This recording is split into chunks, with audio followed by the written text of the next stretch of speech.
আসসালামু আলাইকুম রহমতুল্লাহ। সম্মানিত সাথী ভাইরা, যে যেখানে আমলে মশগুল আছেন, ইনশাআল্লাহ আল্লাহ পাক আফিয়াতের সাথে খাইরাতের সাথে রাখুক, সকল ফিতনা দূর করে দিক।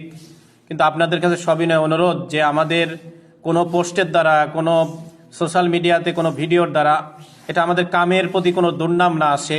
আমাদের বড়দের প্রতি মানুষ গালাগালি করে, কুধারণা পোষণ করে, বাজে বাজে মন্তব্য করে আমাদের মতো ব্যক্তিগত পা ফাটাদের কিছু পোস্টের কারণে, কিছু ধরনের বাজে মন্তব্যের কারণে।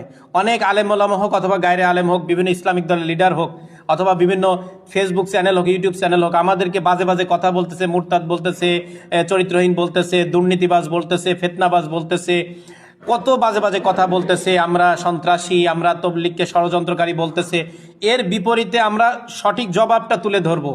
তারা যেটা আমাদের উপরে দোষটা চাপাইতেছে এইটা সঠিক না, এর বিপরীতে আমরা সর্বস্তর থেকে প্রমাণ তুলে ধরবো। কিন্তু এর মানে এই নয় যে যেই আলেম হোক, গায়রে আলেম হোক অথবা যেই সোশ্যাল মিডিয়া, ফেসবুক হোক, ইউটিউব চ্যানেল হোক আমাদের বিরুদ্ধে বাজে কথা বলতেছে, আমরাও তার বিরুদ্ধে একটা বাজে কথা প্রমাণ তুলে ধরলাম।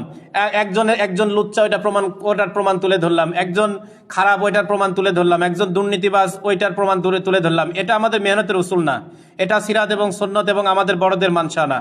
এটা কখনোই আমাদের কাম্য না। অন্যরা আমাদের দোষ তুলে ধরলো, আমরা দোষ তুলে ধরলাম, তাহলে তো দুজন সমান হয়ে গেলাম। এর থেকে সবাই বিরত থাকি ইনশাআল্লাহ। এই ধরনের পোস্ট আমরা করা থেকে বিরত